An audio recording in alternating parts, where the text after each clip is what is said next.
Bienvenidos de vuelta. Estamos tocando el tema de las AFPs, estamos tratando de tocar los temas bastante técnicos, pero bastante importantes en esta reforma que se nos viene. Hace unas cuantas semanas salió un artículo en El Comercio del señor José Luis Sardón acerca de que aparentemente él había escuchado que esta comisión del Ejecutivo estaba pensando en hacer subasta de afiliados y él estaba argumentando que esto era anticonstitucional. Yo en verdad pienso que es anticonstitucional que el gobierno agarre y te fuerce a contratar un servicio de administración activa que no es posible de hacer. Y la razón que técnicamente se hacen subastas de afiliados es cuando se determina que algo no se puede administrar activamente, sino se tiene que administrar pasivamente y se tiene que crear un índice. Entonces, cuando se crea el índice, se agrupa todos en ese índice y se subasta para ver quién es la entidad que más barato puede administrar esto. Y eso se hace con un razonamiento técnico de que justamente no se puede administrar activamente.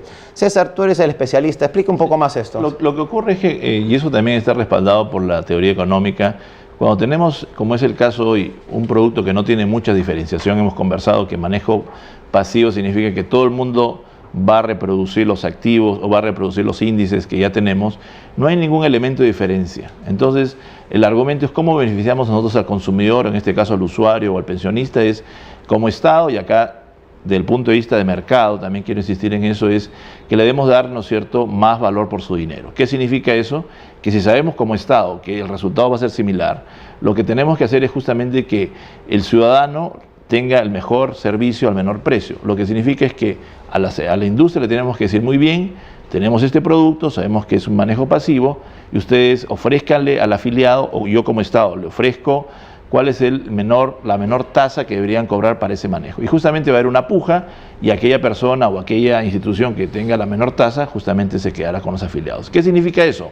Generamos lo que justamente se dice una competencia antes de entregar ese producto a la gente. ¿Qué significa? Que damos las mejores, y eso está ahí la teoría económica que sostiene eso justamente, estamos dando las mejores condiciones de competencia en un mundo que sabemos que no es competitivo. Entonces permite al afiliado, al nuevo afiliado, afiliarse a una tasa muy bajita o la más baja que el mercado permita.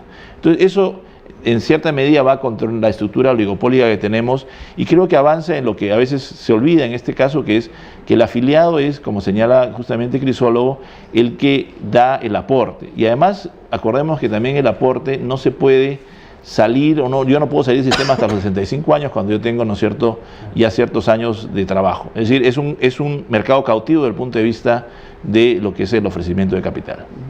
Aldo.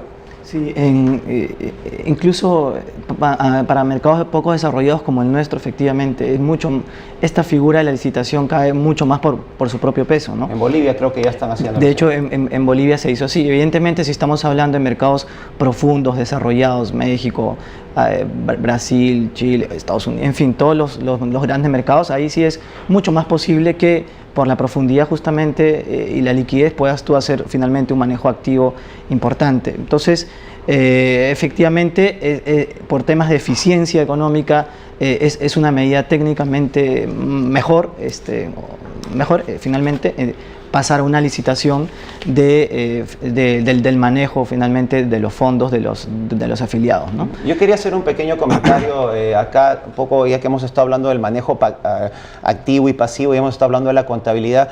También recientemente, hace unas cuantas semanas, el señor Rubén Loaiza, el gerente general de AFP Prima, ya aceptando en cierta manera que había algún problema con la contabilidad, agarró y dijo de que, bueno, básicamente en el periódico dijo, tú me puedes decir que yo ya te pagué por adelantado, y él dice, y yo te puedo decir, me pagaste para manejar tu aporte, no tu rentabilidad. En otras palabras, él dice de que me manejaste para depositar tu plata y cualquier rentabilidad verdaderamente me tienes que calcular. Claro, pero acá el punto es que verdaderamente el señor Loaiza es una vergüenza de que él sea gerente general y no entienda esto, porque yo te pongo el aporte y la rentabilidad es la rentabilidad pasiva, la rentabilidad del índice. Yo lo que te estoy pagando o lo que no te hubiera pagado sería rentabilidad adicional.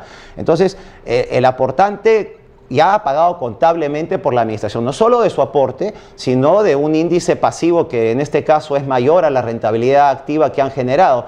Entonces, verdaderamente el argumento que él hace de parte de las AFPs de que ellos ya están reconociendo de que sí han cobrado por anticipado, pero solamente quieren cobrar por anticipado la parte que es tu aporte y no la parte de rentabilidad, verdaderamente no tiene ningún sustento técnico, porque el sustento técnico es tu aporte más la rentabilidad pasiva, que es la rentabilidad del índice, que es por lo que ya se ha pagado.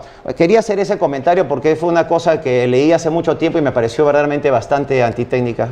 Y yo quiero decir algo. Quiero recordar en realidad dos cosas. La primera, que por mandato de la Constitución, en su artículo 85, el Estado defiende el interés de los consumidores. Esto significa que el Estado tiene la obligación constitucional de hacer todo lo que esté a su alcance para garantizar que nuestros derechos como consumidores y usuarios estén vigentes. Y el Código del Consumidor establece el principio pro consumidor como un principio fundamental y en virtud al cual el Estado ejerce un carácter tuitivo sobre el consumidor, ayudándolo en todo lo que esté a su alcance. Estos principios tienen que ser aplicados por el Estado al momento de determinar qué es lo que se va a hacer en el mundo de la reforma del sistema privado de pensiones. Velar por el consumidor, defender al consumidor ante todo y sobre todo. Y finalmente, hacer notar algo.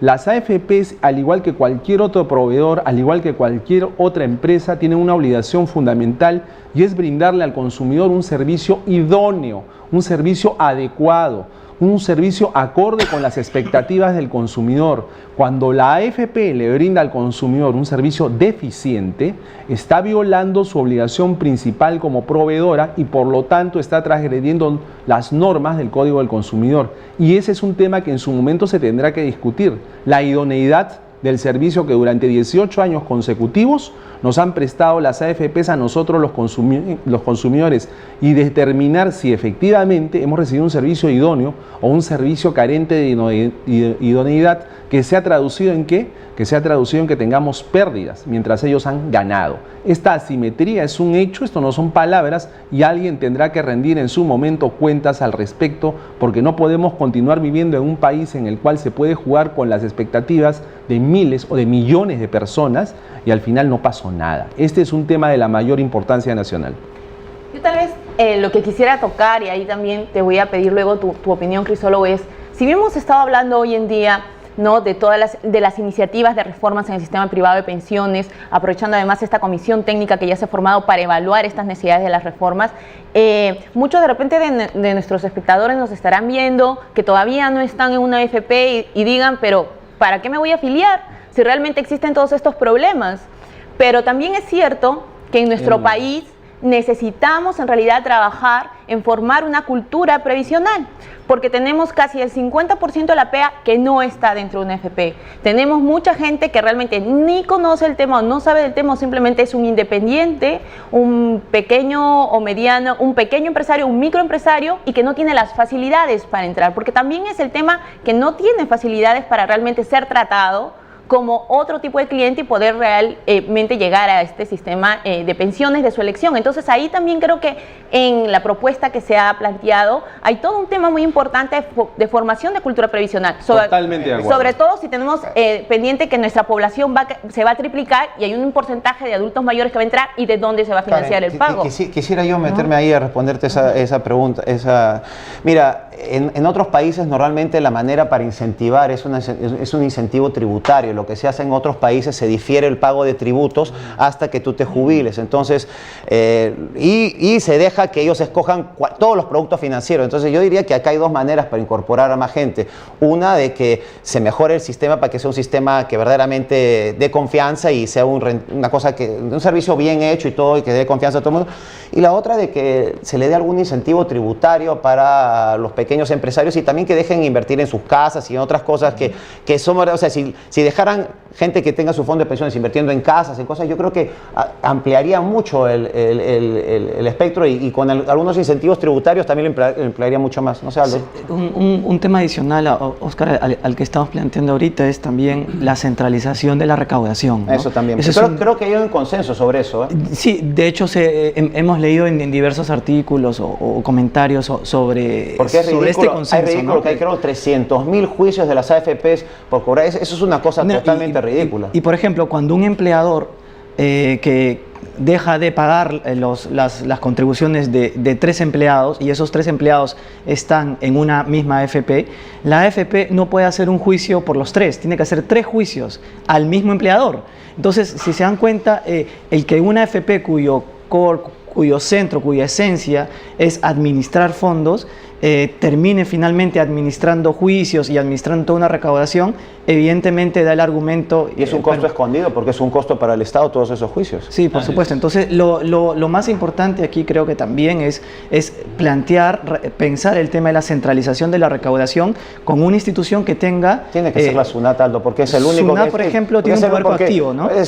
No podemos ir al Poder Judicial para colectar. Yo he escuchado muchas malas experiencias de empleadores malos que no han pagado a las AFPs, después han cerrado la empresa y la gente que trabajó para ellos ha perdido todos sus años y no tienen a dónde. Exactamente, cierran la empresa. Cierran la empresa. Entonces ya hay varias cosas donde verdaderamente... Tiene que ser SUNAT, ¿no? En el caso de México, por ejemplo, es justamente SUNAT el que tiene la función. Sí, claro. Y además no solamente es que puede centralizar, sino que también tiene el poder de coerción en términos de recaudación, cosa que no tiene una privada, ¿no? El único temor que dicen algunos es que SUNAT pueda quedarse con el dinero de los afiliados. Bueno, si vamos a tener al Estado ya... No, es más, si ya se sabe, la normativa está que es intangible y de hecho está bastante blindada en eso, entonces también yo creo que estar viendo este tipo de riesgos ya finalmente es un poco desproporcionado. Bueno, ¿no? las palabras de despedida, crisólogo, acerca de esta iniciativa que está haciendo ASPE, que la apoyamos y la saludamos. Vamos a seguir insistiendo en que se tenga en cuenta la opinión de los afiliados y no solo la opinión de las AFPs, la opinión de los funcionarios del Estado,